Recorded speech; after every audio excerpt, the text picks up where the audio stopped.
meron ako kasing isang concern lang dyan.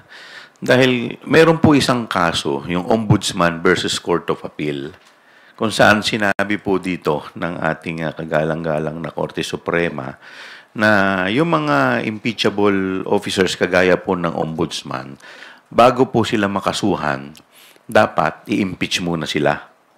So, hindi ko alam kung paano ito i-reconcile dito po sa case po ng ating Vice Presidente.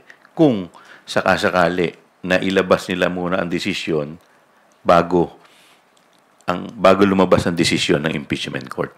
So nakalagay po doon sa kanilang ang pagkakaalam ko po doon po sa kanilang mandato ay dapat antayin muna yung maging resulta ng impeachment bago ma-file yung mga kaakibat na kung sakasakaling mai-impeach yung